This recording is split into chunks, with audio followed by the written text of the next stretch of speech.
What's up, fight fans? Welcome to the SB Nation MMA UFC 230 post-fight show. My name's Flying Brian J. Thank you so very much for joining me. As per usual, I've got at least one guy from the 6-round post-fight show with me. The Zane Simon is here to recap this event that ended with a heavyweight fight that turned out pretty good. Zane, how you doing? And did this card exceed your expectations?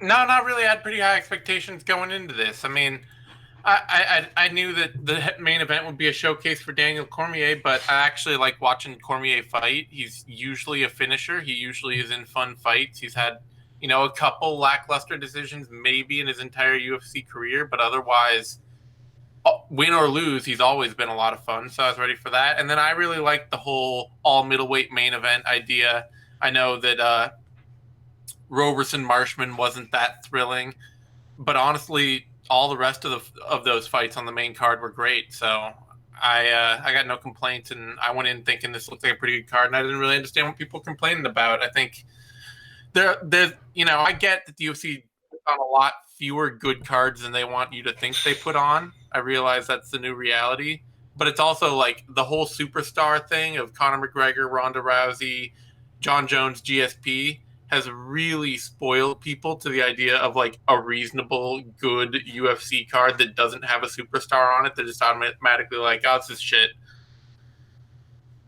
Yeah, this entire night of fights, I even coming into it, like you said, the only thing it lacked was a superstar.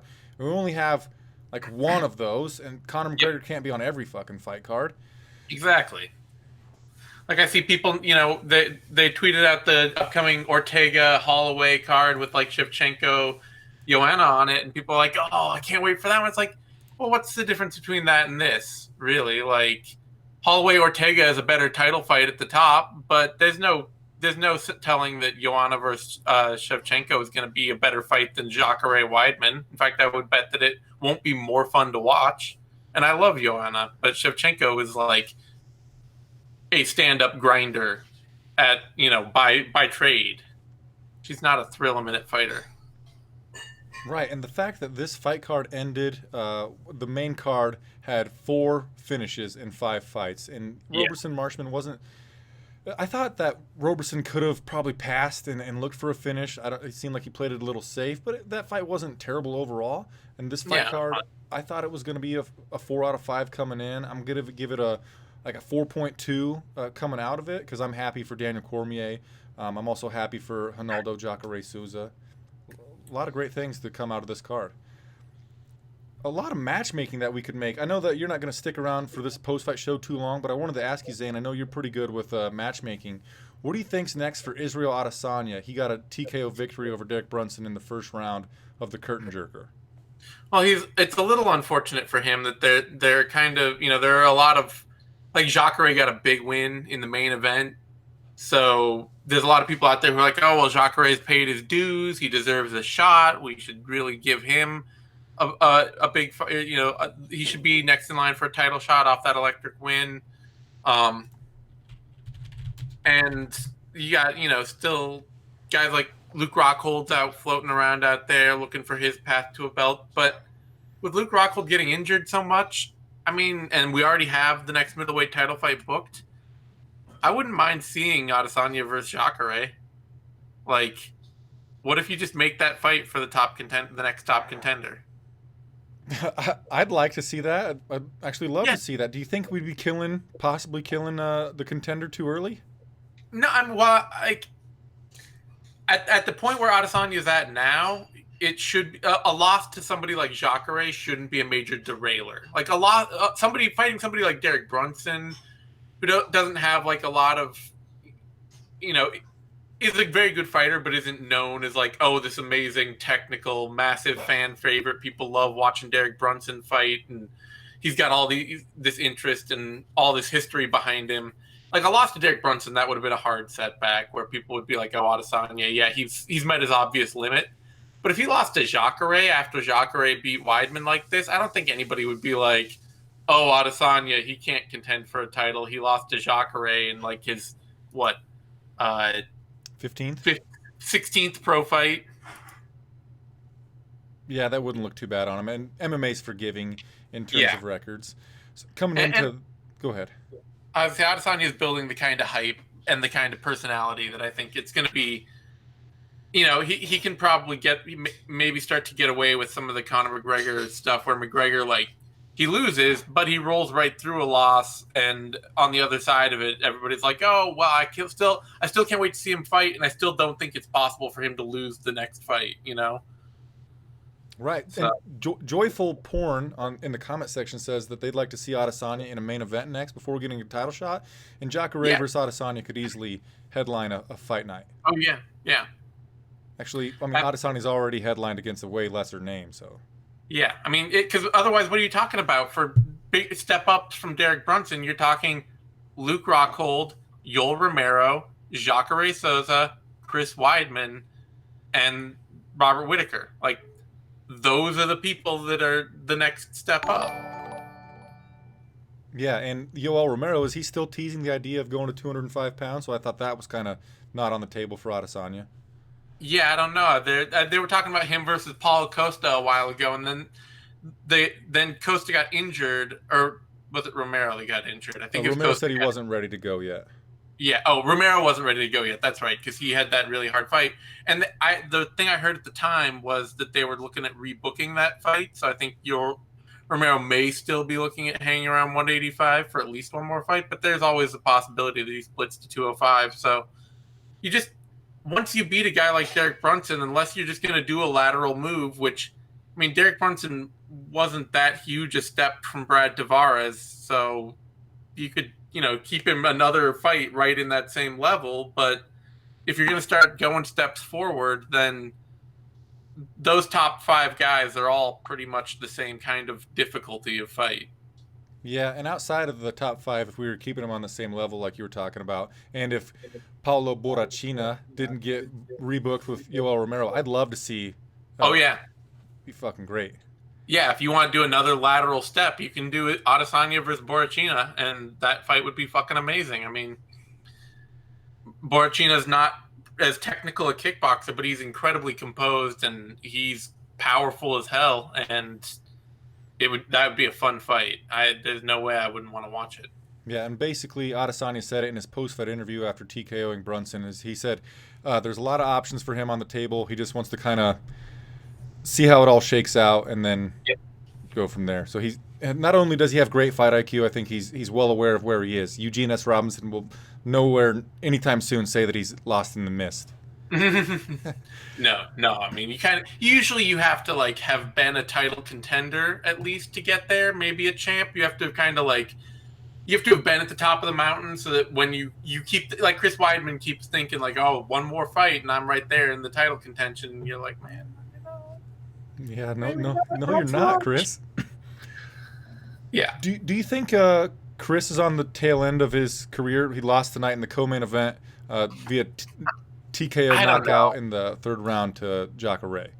I don't know. I mean, I think it's one of these things where people want to say oh, his chin is shot, and he's been hurt a lot in recent fights. He's been knocked out now 4 times in his last 5 fights. Yeah. So it's not good. His chin is certainly not holding up. But at the same time, that was 2 rounds of eating hard shots from Jacare, 2.5 rounds of eating hard shots from Jacare without getting hurt, without getting really stung, before getting just absolutely obliterated by that last shot.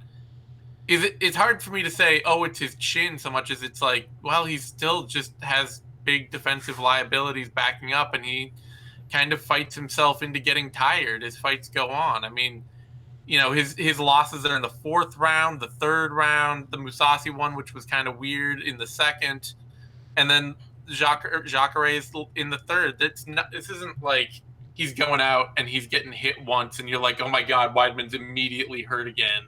How did this happen? It's whatever's going on with him. I mean, he's taking way more damage than he should, so that's a big concern, and I hate to see that in a fighter, and I would like to, it's one of the things where it's oh, I might consider walking away, but it's also kind of, it's hard for me not to think of him being potentially in sort of an Andrei Arlovsky deal where it's yeah, we've seen Andrei Arlovsky get knocked out 20 times, but he hasn't been knocked out in like his past 5 fights, and he just has these random streaks where he'll just get KO'd all the time, and then these random streaks where he won't get KO'd and fights hard and seems like his chin is fine. The bad thing about Weidman maybe losing his chin or whatever is before getting knocked out tonight, he looked really good. His jab cross, he hurt Jacare's nose a bunch of times with a stinging jab. He had good fleet of foot lateral movement, and he was looking darn good right up until he was sleeping. Yeah, and like I said, it's not the kind of thing. It's not like Bigfoot Silva where he'd walk out and he'd get touched and you'd be like, "Oh, he's hurt." That's this is terrible again. Or we've seen this with that's the level where I really start to worry about the knockout losses, where it's just like, oh, you got stung by a hard shot and now the fight's probably going to be over. That's kind of like where Jake Ellenberger was late in his career run. And that doesn't feel like this, but it's still something's going on and it's not getting better.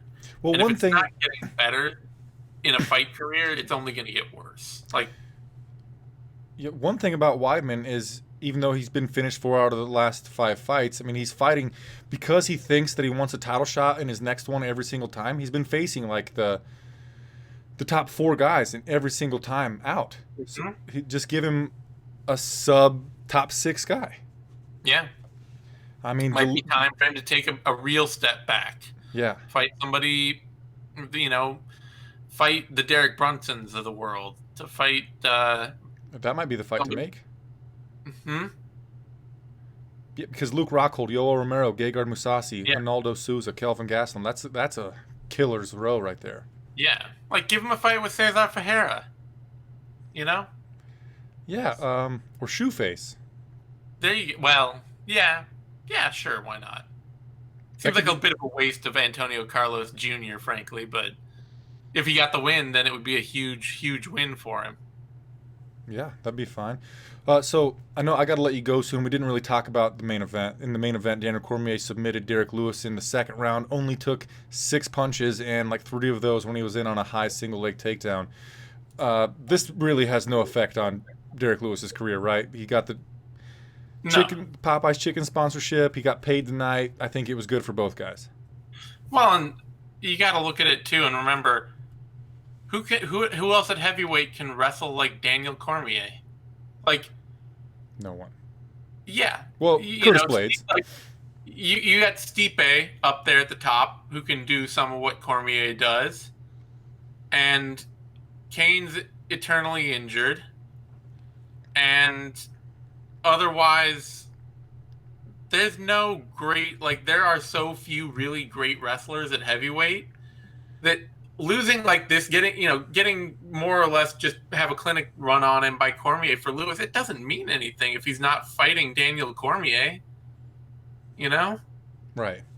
There just aren't enough technical fighters in that division. Otherwise, Lewis this would be happening to Lewis all the time. He gets taken down in every fight. It's not like nobody knows, oh, I can't wrestle. Now I know I can wrestle Derrick Lewis. This happens all the fucking time, and nobody's good enough to actually get to his back or hold him down. They just get really tired, and then he knocks them out. The beautiful move that Daniel Cormier hit was when he got the high single leg takedown in the second round, and Lewis just did this thing where he stands up, Cormier gets the front headlock, and Derrick tries to just stand up out of that, and Cormier just grabs his heel. Boop. Yeah. It was gorgeous. That's the kind of chain technique that just, it's kind of like, yeah, okay, Lewis obviously has no answer for that, but who else is going to do that? Nobody else is going to do that. Yeah, I was thinking not even Curtis Blades. I've never seen Curtis Blades do something like that, but in the future, sometime I want to see Derrick Lewis fight Curtis Blades.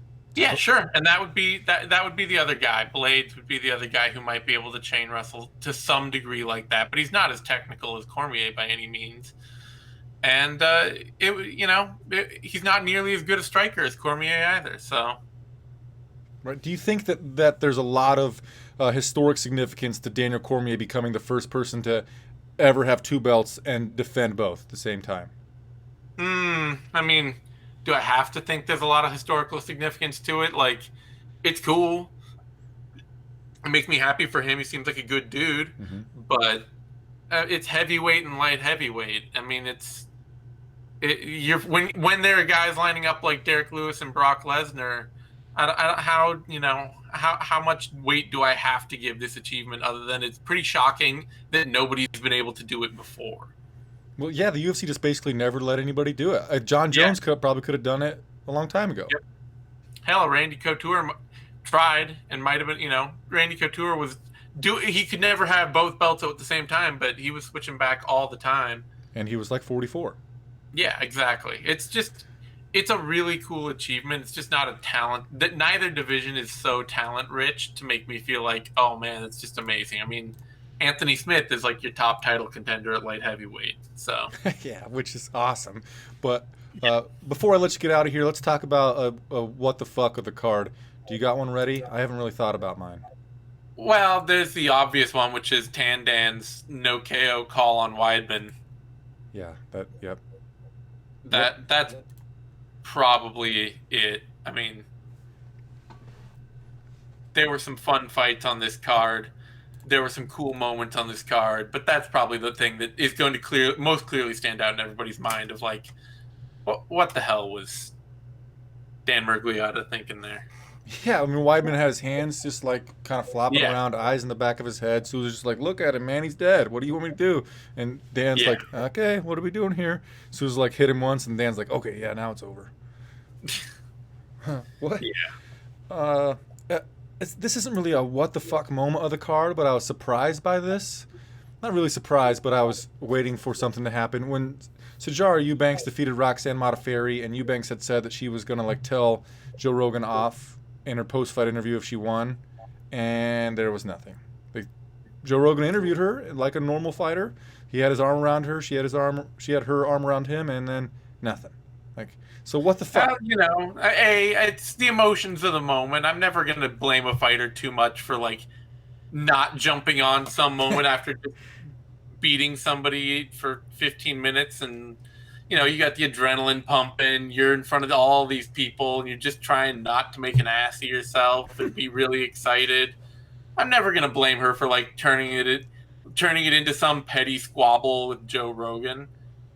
It's an opportunity missed, but she also already had, she had a lot more people yelling at her than Joe Rogan after this whole thing with her missing weight and all that, and the fight being, not the kind of, not looking anything like the kind of fight that would make anybody go, oh man, no, I get, Shevchenko was definitely ducking Eubanks to get that Joanna fight.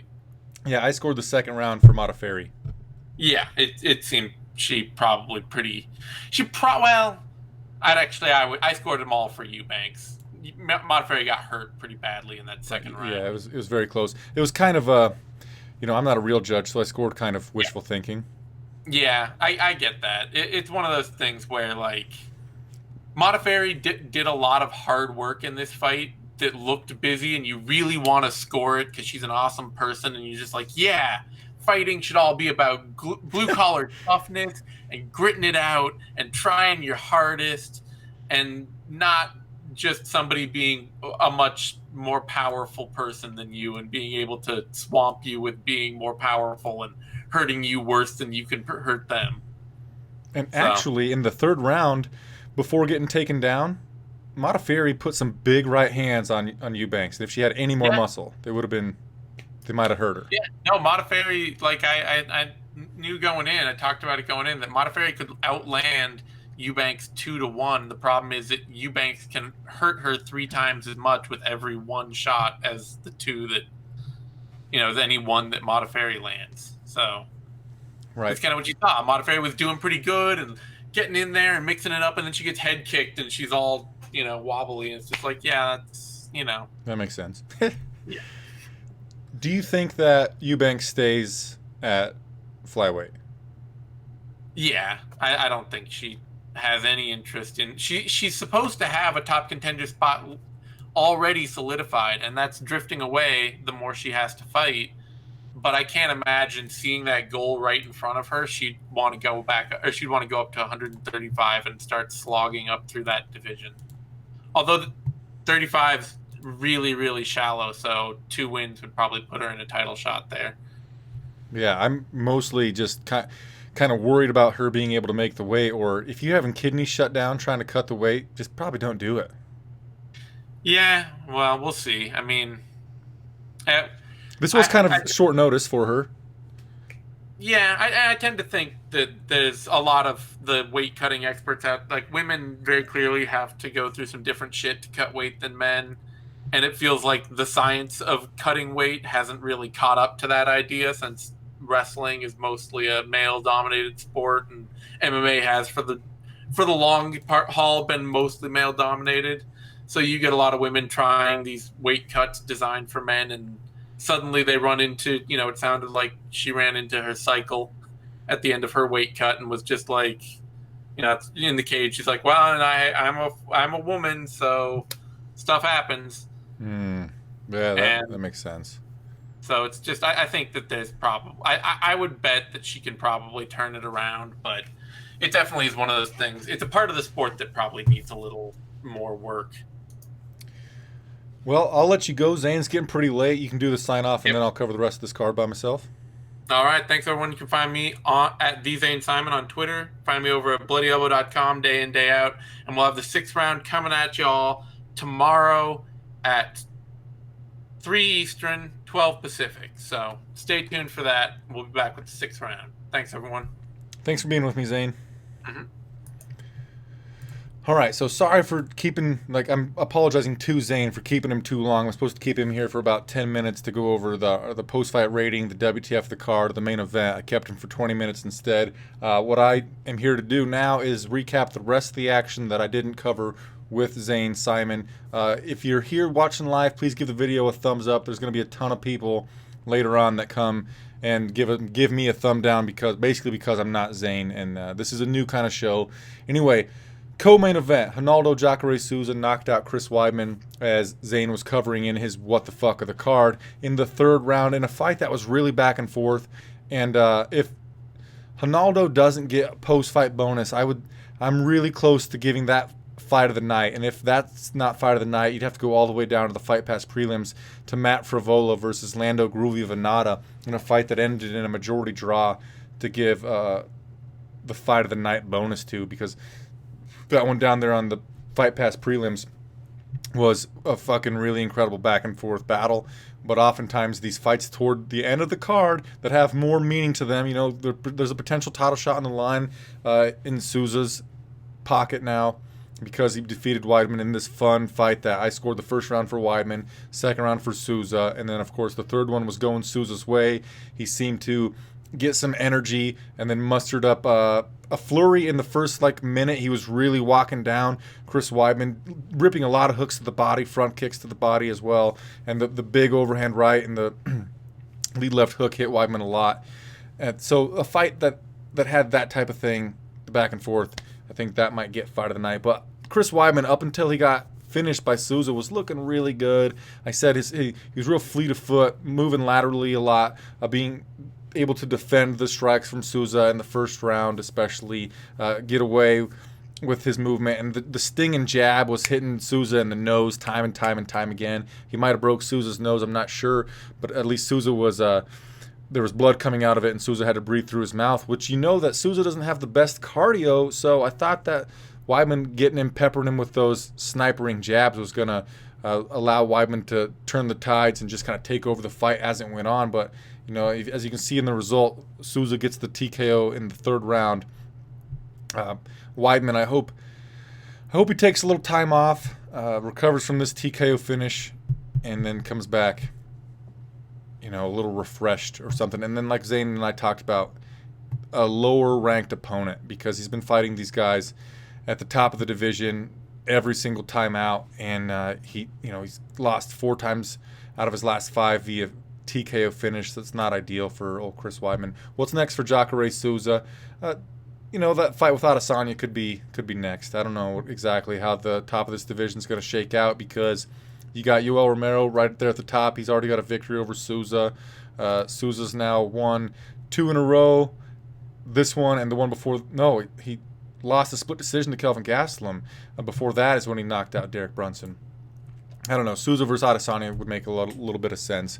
Moving down, Jared, the Killer Gorilla Cannonier, knocked out David Branch in the second round, or TKO'd him. Beautiful, beautiful performance. I was very impressed with Cannonier's takedown defense, which was phenomenal. Branch often got him down, but Cannonier was able to get back to his feet, get an underhook, reverse position, and then get out of there from David Branch. And then getting that victory at the beginning of the second round. This is a pretty amazing stat on Cannonier. He's got a victory at heavyweight in the UFC. He's got a victory at light heavyweight, and now he's got a victory in the middleweight division. I was very impressed that he was able to make the weight, and he looked really freaking good. He was shredded, cut like a diamond. But when he made his UFC debut and he knocked out, he made his UFC debut. He lost to Sean Jordan via knockout. But then he beat Cyril Asker, and I think that on that night, on April 10th, 2016, I think that he told Joe Rogan that he was thinking about moving. He could move all the way down to middleweight. I'd have to watch that film again, but I didn't believe him. Like, this heavyweight thinks he's going to make it to middleweight. I know that people like Shoeface have done it because they fought in The Ultimate Fighter at heavyweight, but that's a different scenario. Here he is at middleweight, and coming in, we thought that he would have some issues with the wrestling of David Branch because he had been wrestled by like Glover Teixeira. But evidently moving down in weight, he carried the strength and is able to ward off the takedown attempts. And probably he's been working on it, on his takedown defense and his grappling ever since that Glover Teixeira fight. Because when he moved down to fight, it must have been his fight against Dominic Reyes. On my live stream, I said it was against Ovince St. Preux. But against Dominic Reyes, that was the first time Cannonier had ever trained full-time for a fight. Before that, against Jan Blachowicz, Nick Roerick, Glover Teixeira, Ian Cutelaba, Cyril Asker, all of those, he was still working part-time, or at least not training full-time. He was working as a TSA agent at an airport in Alaska or some shit like that. Good move. Now he's in Arizona training at the MMA lab. John Crouch, Benson Henderson. Awesome performance from Jared Cannonier. Really happy for the guy. Before that, Carl Robertson defeated Jack Marshman. On the feet, Robertson was hitting Marshman with some pretty solid left hands. But then he got the fight to the floor where he had a clear advantage, and he just kind of sat in side control for a long period of time and didn't even try to pass guard to get into a mount. Didn't look for submission, nothing. Just kind of held the position. And I was pretty sad because I had Robertson inside the distance in a parlay, so I was kind of upset that he didn't go for a finish and he was just kind of winning on the judges' scorecards. If you want to know what I did for bets on this card, I was plus 5.08 units for an ROI of 23%. It was pretty decent. Don't follow my bets, though, because I'm down on the year. Moving down on the card, Israel Adesanya versus Derrick Brunson. Adesanya in his post-fight interview said that he wanted to make Derrick Brunson get a little crazy. Patney 186 says, Jared, thanks for the win. A plus 350. Nice play, Patney. That's a great snipe on that. I'm proud of you for getting that cash on that, my friend. So Adesanya, he said he didn't know if Brunson was going to come in reckless like he did against Whitaker or cautious like he did against Anderson Silva, and he came in cautious. And Adesanya hit him with some long snapping strikes that forced Brunson to get a little crazy, essentially.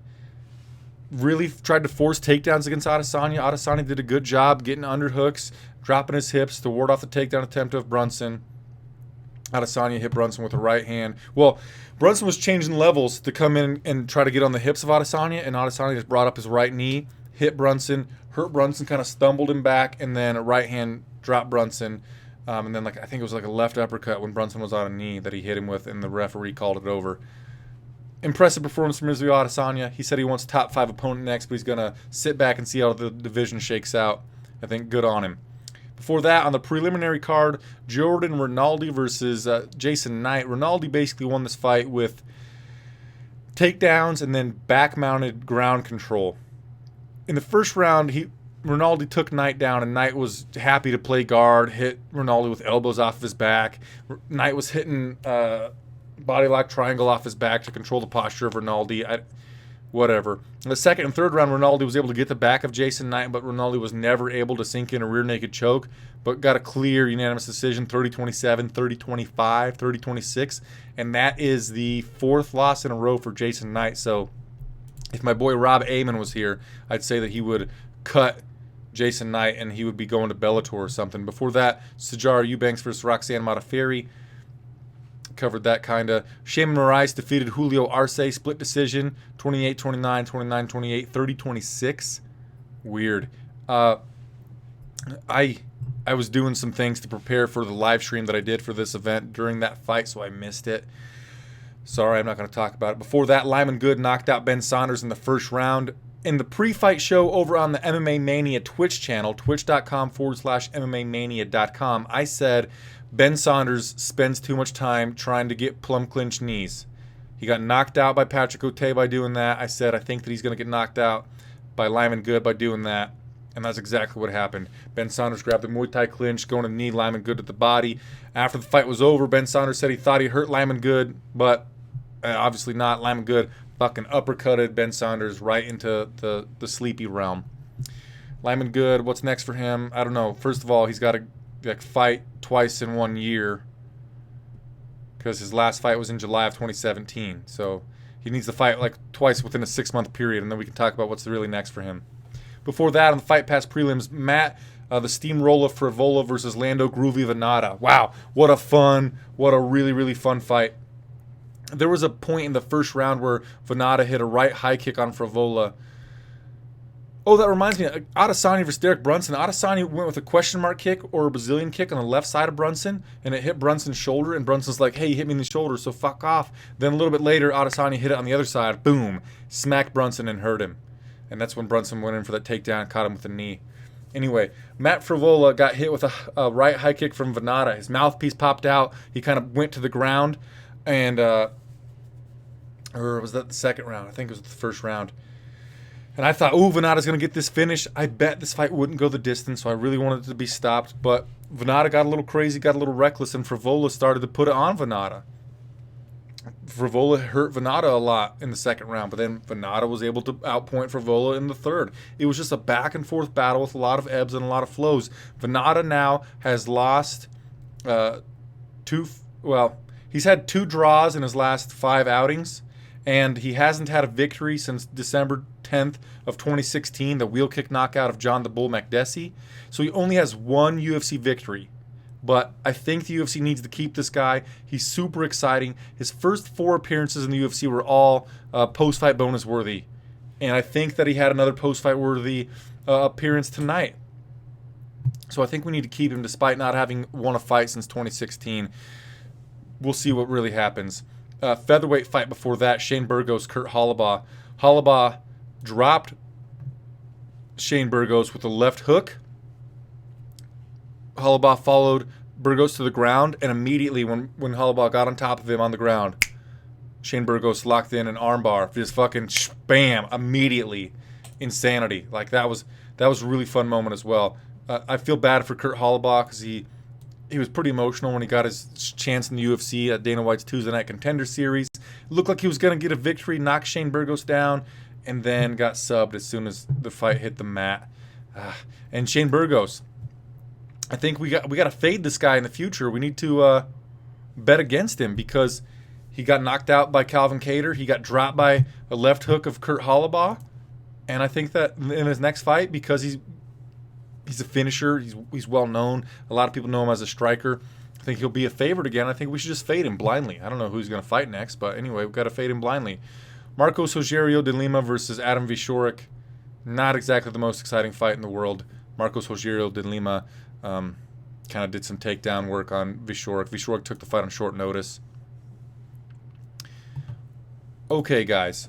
Now, there's 93 of you watching live. I got to pass it over to you. You're my co-host now. What post-fight rating would you give this entire night of fights? And also, who would you give your post-fight bonus to?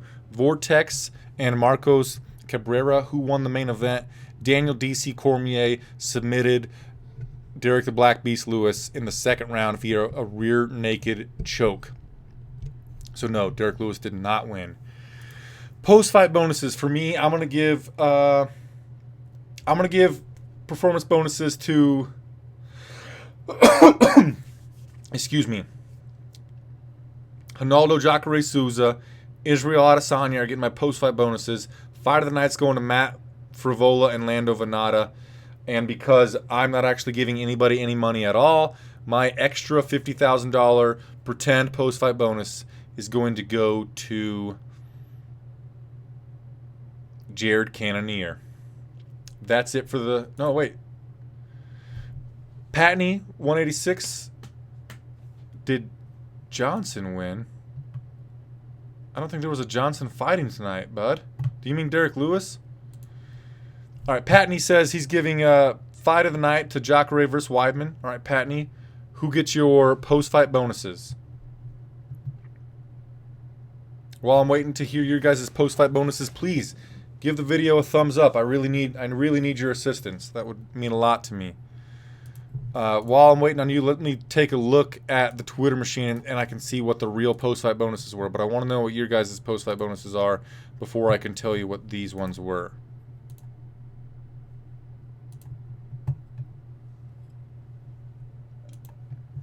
One pause for a second.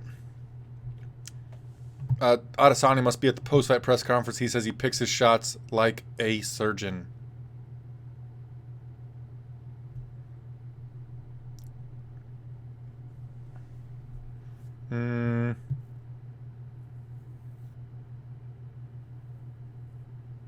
Oh, at the post-fight press conference, Dana White says he's got an opponent in mind for Adesanya, and it's not Luke Rockhold. Ooh. Okay. You guys ready for the official results? Patney's giving Cormier a performance bonus. The official post-fight bonuses are fight of the night, Chris Weidman versus Jacare Souza. It should be Jacare versus Chris Weidman, but nonetheless.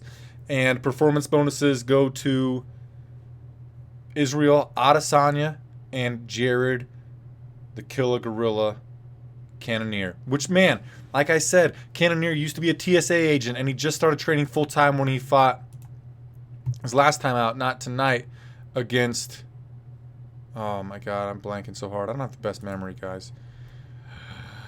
Dominic Reyes. That was the first time that he had trained full-time without a secondary job. So to get this extra $50,000 is huge for him. And this is the third time that the dude has been given an extra $50,000. Why was he still working part-time? Anyway, we're going to be done with the show, guys. Thank you so much for joining me once again. Give the video a thumbs up, subscribe to the channel, and I'll see you next week after UFC Fight Night 139, the Korean Zombie versus Yair El Pantera Rodriguez. Thanks again for being here. Namaste. Oh, you can get the audio only on SB Nation's or MMA Nation's podcast feed. Thanks, guys. See you later.